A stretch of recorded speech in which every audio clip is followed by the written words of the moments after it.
Hey guys, welcome back to the Lawn Care Masterclass, where this week I'm not going to talk to you about the Lawn Care Masterclass at all. It's bloody snowed again.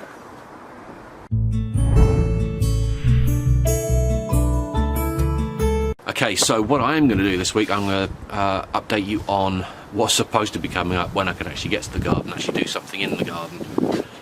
This winter's been a real nightmare. We had the week and a half of the beast from the east turning up, and that made things a bit of a nightmare. That stayed around, actually went quite quickly this year. The snow, even in the cold temperatures, the snow actually went very, very fast. Then we had the pest from the west, so much fun. Then we had about a week of okay-ish weather. Wasn't particularly warm, but at least things were trying to dry up, and managed to get a bit of gardening work done. And then beast from the east is back again, and we got this. I mean, we were lucky we didn't get much here.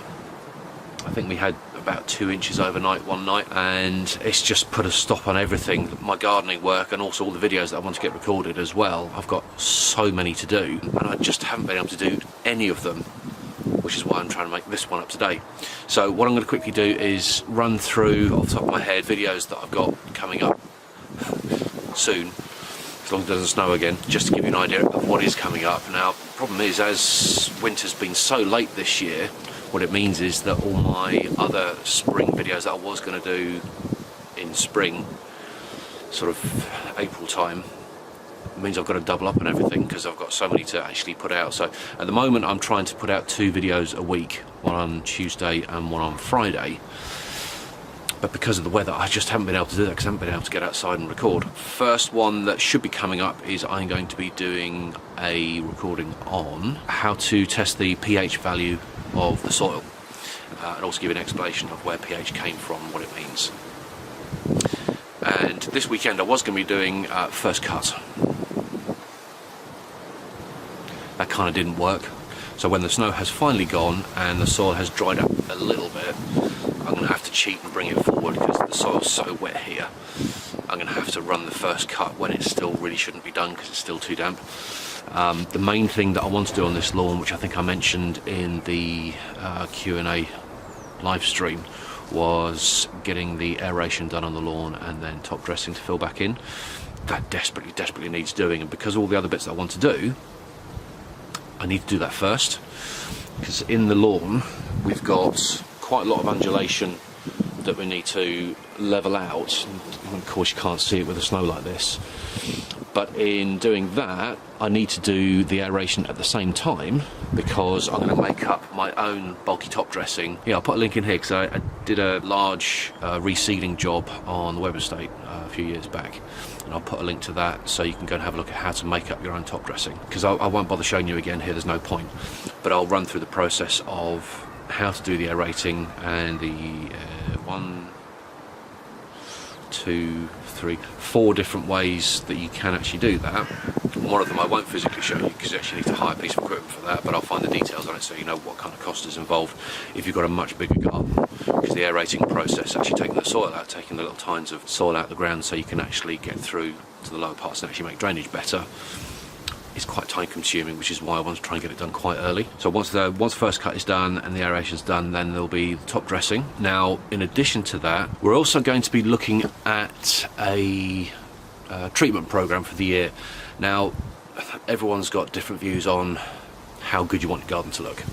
So I'll do a very simple one, which is literally just a spring treatment, right through to a full scheme that does everything throughout the entire year, which will consist of 5 or 6 treatments. Now, I've just found a new product which I found on one of my Facebook lawn care groups called Bacter. Now, it's a little bit different to normal feed and weed in that it's actually got bacteria in it, and that's designed to eat moss. Now, the advantage with that is a little bit more expensive. However, normally what you do is put down a feed and weed and that'll feed your lawn. But if you've got moss, you'd put down lawn sand. Predominant active ingredient there is iron sulfate, and that burns off the moss. So when you see lots of dark patches or black patches around a lawn, someone's put lawn sand down to kill off the moss. Then you go in with a scarifier, rip all the old moss out. That also gets rid of old thatch as well. Also, I'll explain more when I do the actual scarifying video. If you've got some slight unevenness, the blade version of a scarifier. Can also help you get rid of some lumps in the lawn as well and actually fill in some of the dips. But the new product, you don't have to scarify. What it does, it actually eats the moss and it literally just disappears. And it's a little bit unusual for a spring feed. Normally a spring feed for lawn will have a very high nitrogen content and will have very low potassium, and I've forgotten what the other one is. Phosphorus, that's it. Must be the cold. But this one has quite a low nitrogen content, quite low potassium, and a pretty high phosphorus content. It's the first time I've used it, so what I'm going to do is on this lawn I'm going to do a standard feed and weed moss killer and then feed program throughout the rest of the year, so you've got an idea of how this one will look. What I'll do on one of my other lawns is to actually do it with this Mobacter product to see how that does, because it should actually reduce the overall man hours, woman hours, to maintain that lawn and actually make it look better. So what I'll do separately is I'll get some photos of that, a bit of video of that other lawn as it is now, which is also very, very soggy. It also has an additional problem. This one went through some problems on the previous video. One thing I didn't mention on here is there is a fox line, which I think runs down this side of the garden, and that's basically where the foxes actually traverse through gardens. They always stick to the same path, and you end up getting that kind of little ridge that runs along, and that's the bit where they run. It's very little you can do about that. But in the front garden we had a cat for 9-10 years. Unfortunately he died last Easter, so he's no longer causing the problem, but we'd rather he was here. And he had 2 spots in that lawn where he went to make potty, and it ruined that bit of the lawn. It didn't matter what I did, it was very, very difficult to stop the grass growing massively around it and burning the central part where he went to the loo. So we've got that bit to fix as well, so I'll show you how to do that too. Probably just do that in a separate video, all of its own. It's not snowing again. It's snowing again. I've lost my track now. Oh yes, so we've got, so what else is there? So yeah, so there's two different processes I'll do on 2 different lawns, and we'll have a look to see what the difference is between, see if one's better than the other, see if the shortcut version actually does as good a deal as this lawn, or whether or not it's actually better, as it's brand new. I mean, I've only bought 1 bag. I think it was a 20 kilo bag, and I think it was £30, which is reasonably expensive. But if it cuts out the time of all the other bits, it's actually really, really worth it. What else? We've got, I've got an interview coming up with the owner of the garden machinery wholesale company that I go to buy all my equipment and have all my servicing done. And we're going to go through all the hand tools and all the electric and petrol tools that you could or should use when maintaining your lawn. Writing up the script for that one at the moment, and in theory I was going to be doing the interview for that sometime this week, but I'm not sure how that's going to work. Possibly on Thursday, but we've got friends coming over from Australia who arrive on Thursday, so that might not work, so it might end up being beginning of next week. Right, so what else? We've got, I've got some self-seeded pines that I've taken out of a garden, which I'm going to pot on, and then what I'm going to do is actually leave them down here. I'm going to see how they grow in pots on their own through the next couple of years. Obviously that'll be a long-term one. We've got Easter coming up, and I'm hoping to get into my local gardening centre to have a word with them so that I can get some photos of some ideal Easter presents. Plants obviously, although they may have some other bits in there. We'll see what they've got. After Easter we've got hanging basket season coming up. Now if you want to make up your own hanging baskets, what I'll do is I'll go through the choices of baskets, sphagnum moss, the different linings you can have, and all the different soils you can use in there, and all the different plants you can have for different effects. I'm also going to show you how to hang hangers to actually put the baskets on, and where to choose to put them. What I'm also hoping to do, I haven't been able to see it for a couple of years, but I'm hoping to get a petunia variety called Million Bells, which is unbelievably stunning. Last time I had it was about 8 years ago, and we had it mounted on hangers 8 feet off the ground. By beginning of July that was actually trailing down to the floor. Absolutely stunning. I'm hoping I can find, possibly get it online, but I'm hoping I can find a version of that, and if not something, try and get something close. What else have we got? There's all the rest of the lawn care masterclass, of which there's loads. There's a video coming up on conifers, the different reasons. Now over the last 8-9 years conifers have really started to struggle, and there's been a lot of browning and dying off, and I think in total there's about 7 different reasons why that can happen.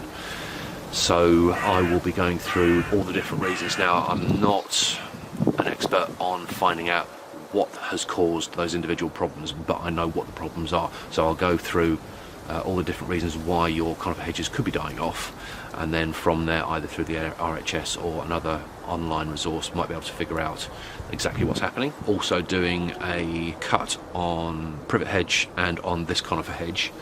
Now I'm also hoping at some point in the next month maybe to get a GoPro or something similar, because a couple of people have asked me to show the actual process of cutting hedges. Now doing that with the camera doesn't really show it that well. I've tried it and you can't really see much. So what I'm hoping to do is if I can get a head mounted cam, and as I'm actually doing it, you can see how I actually go through the process of actually doing that. Let me know if you think that's a good idea, whether or not it'd be useful or not, and I'll get on and do that. We've got some beds to plant up. Also, something new I've found out in the last couple of weeks is a different type of mower, and we've had it in this country for about 20 years and I've never even heard of it. And the only reason I'd heard about it is because of some of the guys on the Facebook groups that I belong to. A lot of them are American, and I know about a quarter to a third of the people who watch all my videos are American. This particular thing is called a mulching mower, and up until a couple of weeks ago, never even heard of it, and I couldn't work out what people were talking about.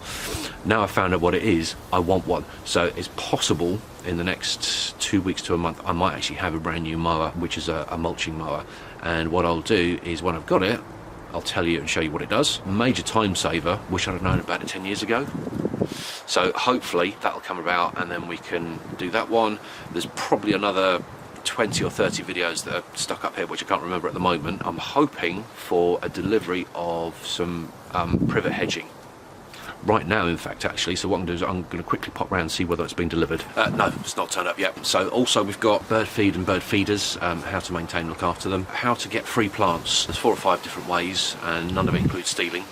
Well, one of them does a bit. There's a new project garden coming up, possibly starting this year, but it's a long-term plan. This one is probably looking at 2 to 3 years of a lot to do, because there's a lot to do in that garden. Looks like a really, really good project. There's about six lawns to redo, and there are loads of borders that need ripping out and replanting with some low maintenance stuff. There's a couple of areas on raised walls and retaining walls using steel beams, H-cross beams and sleepers that need planting around with some low maintenance stuff. Probably mostly going to be junipers and conifers, but prostrate ones that grow low to the ground, so there's very little maintenance to do.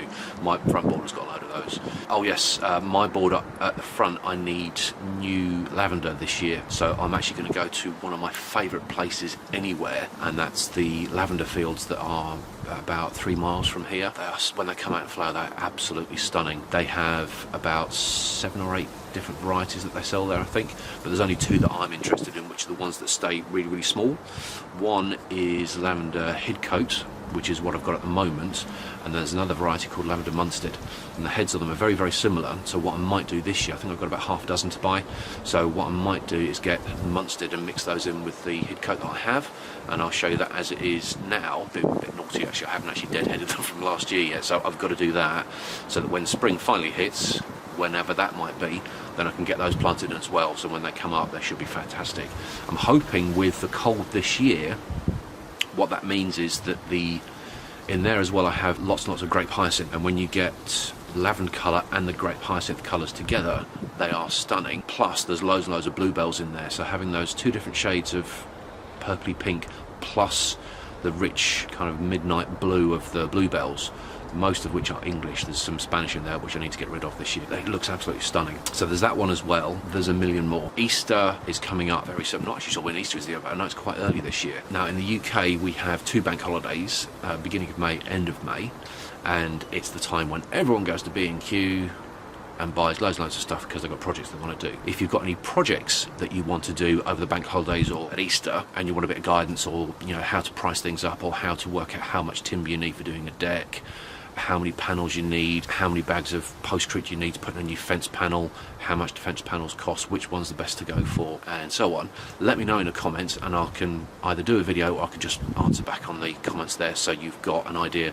of what your outlay is, the amount of time it'll take you, tools that you need, and so on and so on. So tons and tons of stuff. Let me know if there's anything specific in the lawn care masterclass that you want done before something else. There's so many bits to go through, but if there's something that's like really, really urgent for you, let me know and I'll see if I can get that done first, if time and weather allows. Hopefully this lawn will dry out a bit quicker. Now with some of my other lawns, I've got other lawns that are much bigger than this one, but I just wanted a small one to do all this work on, because with the big lot it just takes forever. As it is, just the aerating one's probably going to take a whole day to show you. I need to get a spare battery for the camera, actually thinking about it, so I might have to sort that out. I think that's about it for the moment. Give me a like in the comments, make sure to subscribe if you haven't, and I will see you again very soon. Hopefully the snow will have gone in the next couple of days. It might warm up a bit, because my god, it's bloody freezing. It's -2 in, well, it's 1:30 in the afternoon, it's -2, and it's so bloody cold. And I can't really do any of these. I'm surprised the camera's still going. I think that's about it. So leave it with you. Give me some comments. If you've got any particular questions about anything to do with the garden, let me know and I'll get back to you as soon as I can. Maybe even do a video on it if I think there's something there that's of use to you. That'll do for now, because I want to go back inside because it's so bloody cold. Right, have a good one and I'll see you again soon. Thanks for watching, guys. Hope there's something there of use for you. If you haven't yet subscribed, make sure to click the bell icon at the bottom to get all the notifications, and I'll see you again very soon. Hopefully when it's a bit warmer.